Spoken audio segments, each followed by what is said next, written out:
当别人说起春天，他们想到的或许是樱花，还有花粉过敏。但在我们雅尔萨斯的小酒村，春天不仅是繁花盛开的美景，更是舌尖享宴的美食。在上一集的影片中，我们吃过了蒲公英，尝过了熊葱，每一样春天的野味都是季节写给味蕾的一封情书。而这一集的主角则换成了森林中最幽香的洋槐花和接骨木花，还有我们家后院那棵贡献20多载的樱桃树。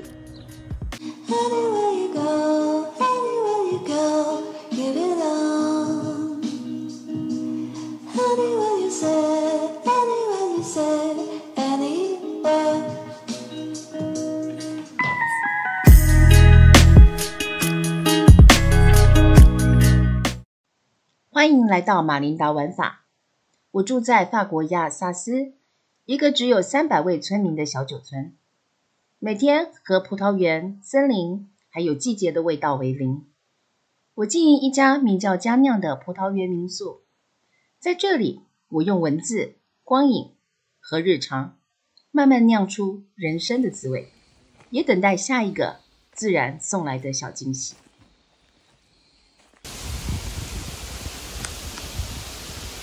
5月的一个星期天，班提着篮子出现在我面前，像是要去偷什么宝一样。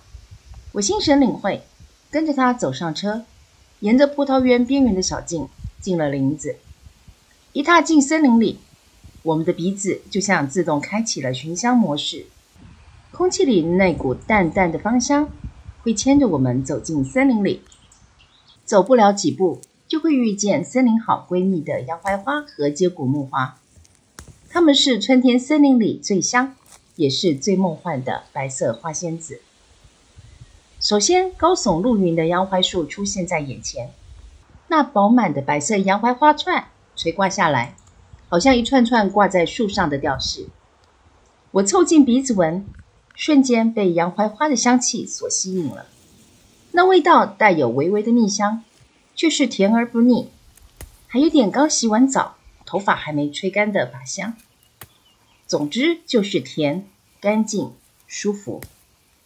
洋槐花很喜欢住在森林中，常常一活就是能长命百岁。它们可以长得很高，大概长到2层楼，甚至更高。树皮粗粗的，枝条有刺。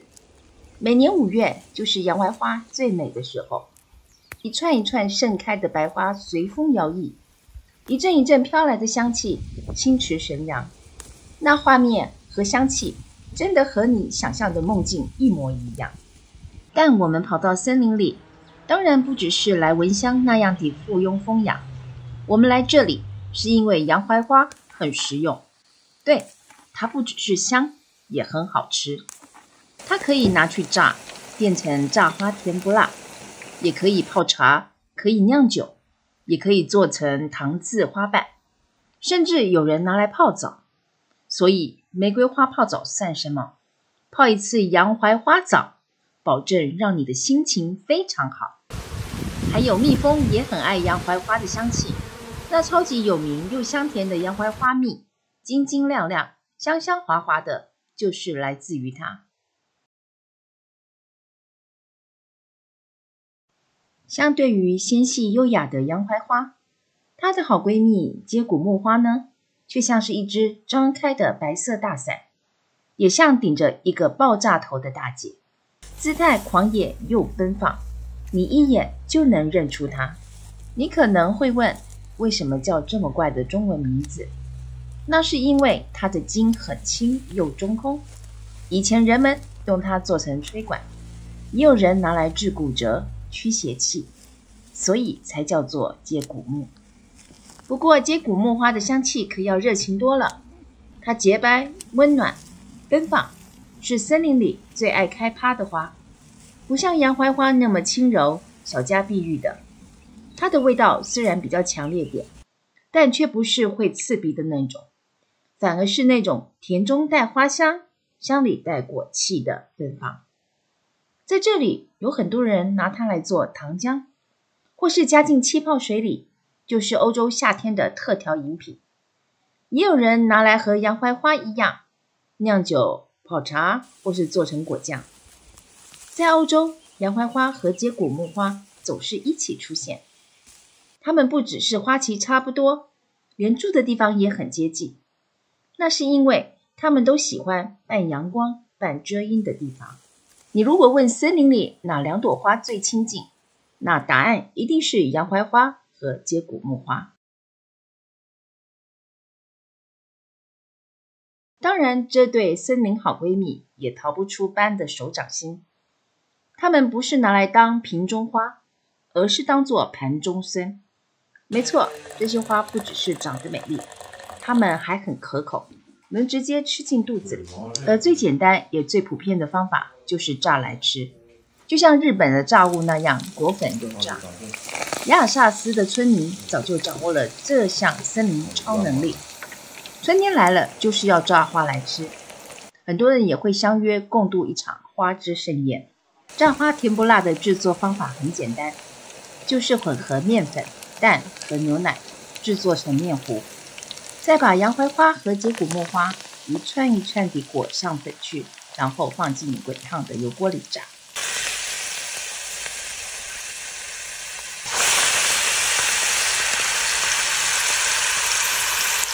那一刹那滋滋作响的声音好疗愈，就像春天在锅里跳舞。几分钟后，花瓣鼓起了一层淡金色的脆皮，外酥内香，带着花本身的微微甜味，还有洋槐花的蜜香和接骨木的果香，在热油中变得更浓更暖，像森林的香气被收进了一口酥脆里。炸好之后，捞起来撒上糖粉和一点点的肉桂粉，趁热吃下去，有点像在吃会融化的花朵饼干，一口咬下去，整片森林的香气就在舌尖悄悄绽放。什么？你还没吃过炸花甜不辣？那你可能错过了春天80%的快乐哦。而另外20%的快乐，则来自于洋槐花和接骨木花茶。那香气不浓不淡，刚刚好，喝起来温柔清爽，带有清甜的蜜香，像是春天早晨的第一口空气。班也很爱这味呢。Ça sent le printemps. Fleurs blanches, le miel. C'est très agréable.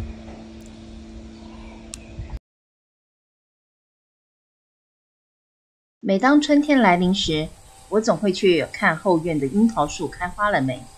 我家樱桃树开的樱花和日本的樱花虽然是近亲，都属于蔷薇科的梨属，但日本樱花品种是用来观赏的，只负责长得绚烂缤纷当完美，却不负责结果子。而我们后院这棵樱桃树开的虽然也是樱花，花朵比较小，颜色偏白，香气淡淡的，很温柔，不像日本樱花那么抢眼。但5月底结成的红色果实也很适合 IG 的完美照。从开花到结果，樱桃必须面对许多的挑战。若开花时刚好遇上坏天气，像是太湿冷或太干燥等等，当年的产量就会受到影响，甚至一颗樱桃都结不出来。所以我每年都暗许，希望今年是个丰收年。终于在连续2年欠收后，班很高兴地告诉我，有了，今年有樱桃吃了。不过可别高兴得太早，因为好不容易结果了，突来的一场暴雨有可能让樱桃变烂。我们知道这就是自然，不是工厂。另外，比我们还懂得吃的鸟儿也来报道了。你以为只有我们人类在等樱桃红吗？我们这里有内嵌 GPS 的鸟儿，就像是专业的甜点猎人，他们总是抢先我们一步，吃掉那颗最红最甜的樱桃。因为樱桃树长得又高又大，真正成熟的果子都在树顶上，晒了一整个春天的阳光，樱桃长得透红，甜到像糖浆一样，所以鸟儿喜欢在制高点的 VIP 那区。而我们人类处于下风，照理说各取各的，井水不犯河水。但还是有不少鸟儿飞到我们的地盘，而且就像挑嘴的米其林试吃员，一颗只啄一小口，马上换咬另一颗，使得许多樱桃都坑坑巴巴地不完整，也因此腐烂掉。而最厉害的是，这些鸟儿也挑食得很，不红不甜的，它们可不吃。所以一看到樱桃开始红了，我们生怕晚了，樱桃晚结不保，班总会催促着我赶快去采樱桃。我们组成的樱桃采收大队各司其职，我负责低处的樱桃，班则专攻高处的。只见班身手矫健，一下子就爬上了树，摆好弓步站稳后，他便开始边采边吃樱桃。是的，班只吃树上现摘新鲜的樱桃，就是那种还在树上刚摘下还带着一点阳光热度的那种，他才肯吃。至于我们好不容易放进篮子里拿回家的新鲜樱桃呢，对不起，他连碰都不碰。他总是说，我在树上吃过了，你自己吃吧。我们家后院的这棵樱桃树大概有2-3层楼高，树龄也有20多年了，是我们家陪着我们最久的一棵果树。年轻的时候，它年年结果，旺盛的不得了，一颗可以结到50公斤以上的樱桃。但随着年纪慢慢大了，它也开始偷懒，现在大概3年才会一次真正的盛产，所以大丰收时，我们就像中乐透一样开心。其实这棵樱桃树也不只有我家和鸟儿专属，它也是邻居们的好伙伴。每年一到樱桃熟时，附近的邻居就会默默地心照不宣地出现，再对我们笑笑地说，我们来采几颗哦。我们当然欢迎，甚至很高兴他们来帮忙，因为看着熟透的樱桃掉在地上，或是被鸟吃掉一半，其实真的觉得很可惜。而邻居们摘了樱桃回家，会做成樱桃派，再回赠一些给我们吃，那种你摘我果，我吃你派的默契，说不上是交换，反而更像是一种共享春天的方式。采完这些樱桃之后，该怎么处理，又是另一场考验。我喜欢趁新鲜的时候洗一洗就往嘴里塞，那种甜脆只有刚采下来的时候才有。剩下的樱桃就会拿来做成樱桃派。虽然班平常只吃树上现摘的樱桃，但樱桃派他还是很捧场的。在亚尔萨斯的春天，樱桃派几乎是乡间餐桌上的常客，成了家家户户的饭后甜点。村民们聚会的时候，就会常常出现撞派的情况，因为太多妈妈都不约而同地带了自己的樱桃派，大家也乐得趁这个机会，一口一口比一比哪家的最好吃。樱桃派的做法有很多种，每个人都有自己的偏好。我自己喜欢是做那种比较硬脆的派皮，有点像饼干一样的口感，吃起来比较过瘾。派皮铺好之后，我会在上面铺满一颗颗新鲜樱桃，那种密密麻麻的画面，可能会让密集恐惧症感到不适，但我保证这是最真材实料的样子。樱桃铺好之后，就可以送进烤箱烤一轮，再把牛奶、鸡蛋和一点糖混合好的布丁液轻轻地倒进派里，让每一颗樱桃都浸泡在柔软香甜的派里。接下来不到20分钟，一个热乎乎的樱桃派就出炉了。派皮脆得像饼干，樱桃烤得香甜又多汁。而我也没有特别把樱桃去籽，因为班说那股果核的气味才是这道点心里最原始的野性风味。除了樱桃派之外，另外一种很受欢迎的樱桃甜点则是 clafoutis， 这是来自法国乡间的樱桃布丁蛋糕，做法比派更简单，只要把樱桃排好，淋上淡奶面糊，再直接进烤箱。烤出来的 clafoutis 湿润香甜，口感介在布丁和蛋糕之间，就和樱桃派一样。正宗的法式 Clafouti 只能用黑樱桃、莲子一起去烘烤，因为果核在烘烤时会释放出一种淡淡的杏仁香。好了，今天的马铃铛玩法就分享到这里。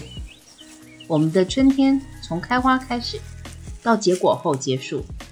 然而，我们对春天的记忆却正要开始。那静静地、甜甜的风味，就像把一年最温柔的时光酿进记忆里。